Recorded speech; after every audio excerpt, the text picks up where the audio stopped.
All of the best songwriters use the circle of fifths to write good chord progressions, because the circle of fifths is what informs how songs come together, how good harmony is composed. Though at first this can seem confusing because many people don't understand what the circle of fifths is all about. They think it's this abstract, confusing thing, when in reality it's very tangible, it's very real, and it helps guide you in the process of coming up with great chord progressions. So if you're curious at all about the art of songwriting, stay to the end because you will see how to put the theory of music into practice in the art of songwriting. And for an example, we're going to use Paul Simon's song Kodachrome from 1973, which is a masterful use of the circle of fifths. But first, when you look at the chords of this song in order of appearance, it seems like this random collection of harmonies. Like, what is the logic to these chords? Well, if we look at these chords as most people do, as black and white diagrams, there doesn't seem to be any connection between them. Using color though, there are some connections that start to jump out. The B major chord, for example, is very similar to the B7 chord, which is a variation of the B minor chord,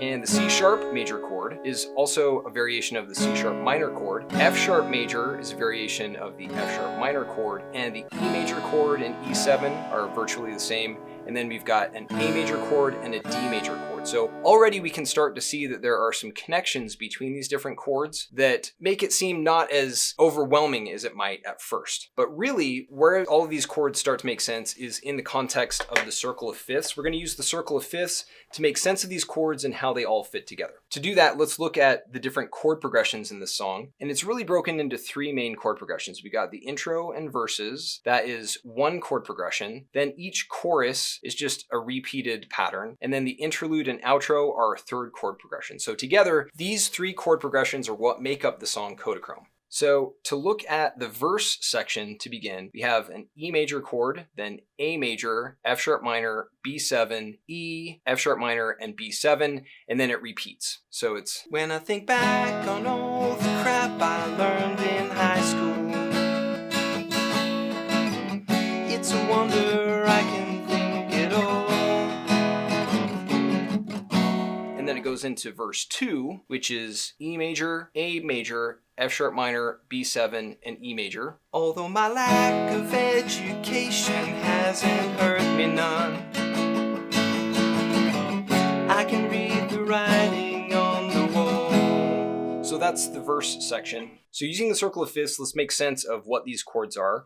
And you can see that the E major chord is the tonic, or the point of resolution. So if we take the major 1 and align that with the major chord, the E major chord, we have E as 1. So all of these chords in this inner ring are major chords, all of the chords in this middle ring are minor, and then all of the chords in this outer ring are diminished. So with E as 1, the chord progression is E, A, which with this major 4 here, it tells us that A is the major 4. And then we have an F sharp minor, which is a minor 2, a B chord, which is the major 5, back to E, and then 2, and then 5. So these chords, if we take this grouping, we can see that all of those chords are in this area, which tells us that it's E Ionian, or in other words, the key of E major. So the chord progression again is E major 1, A major 4, F sharp minor, the minor 2, B7 or the 5-7 chord, back to 1, the E major chord, and then 2, 5.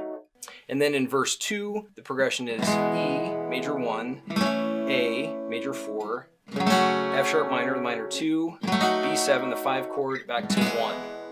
And then in the chorus section, we shift gears a bit. In other words, we change keys because the progression is A, C sharp major, F sharp major, B minor, E major, A, D, B7, E7, and then it repeats A, C sharp major, F major, B minor, E, A, D, B7, E7. So that's the chorus section. In the circle of fifths, since A is now 1, we're going to rotate this layer so that A is 1, and the chords are A, 1, and then C sharp major over here, that's the major 3, and we'll see why that chord is used here in a second.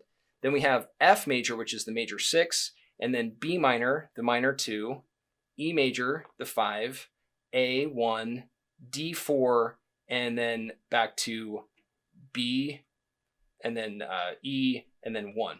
So what's going on here? Because we've shifted keys, so now with A being the major 1, we're in A Ionian, or the key of A major. So why are we using these chords, the major 3 and the major 6?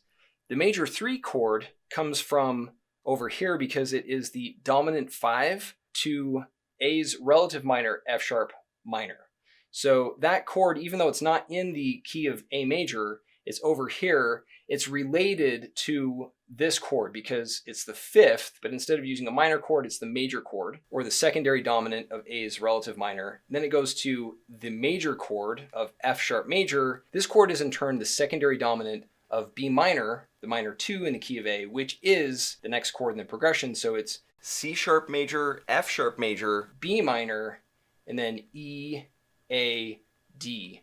So what that is it's a counterclockwise progression, a circle of fifths progression counterclockwise. So 1, major 3, major 6, minor 2, and then 5, 1, 4, and then 2. So this major 2 chord in the key of A, that major 2 is the dominant of the 5. It's the secondary dominant of A's 5, which brings us back to A, and that's the end of the chorus section. Now, all of this movement is still within the key of A Ionian, and the interlude continues on in the key of A with A, now C sharp minor, F sharp minor, and then that B7 is the major 2 in the key of A, which is also the 5 of E, which leads us naturally back into the key of E for the next verse. This interlude is also a foreshadowing of what's going to happen in the outro, because this interlude is, like I said, basically the same progression as the outro, except for it has this B7, or the major 2 in the key of A, but the B7 is also the 5 of E, E being the next key in the verse section. So the interlude is A, C sharp minor, F sharp minor, B7, and then it comes back into the verse. If you took all the girls I knew when I was single, brought them all together for one night, I know they'd never match my sweet imagination. Everything looks worse in black and white. And then we go back into the chorus of Kodachrome, back into the key of A Ionian, and there's that shift from the verse section of E Ionian to the chorus of A Ionian, which gives it some really cool harmonic movement. And using the circle of fifths, you can see what's going on here, why these chords are even related. So when we look at the chord progression in summary, we're moving from the key of E, and again, the intro and verse sections, to the key of A Ionian in the chorus sections, and then the interlude and outro continue on with the key of A. So we have E and A being the two main keys, and Ionian being the main 2 modes in this song, which makes sense in the circle of fifths because the verse section is E Ionian, and the chorus section and the outro is the A Ionian. They're neighbors in the circle of fifths, so it's actually really natural harmonic movement from one to the next because they're so closely related, and they share a lot of the same chords, which is why it doesn't seem like this major jump cut or too much of a jolt from one to the next. In summary, the intro, verse 1 and verse 3 are all in the key of E Ionian, where we have these chords being the focus.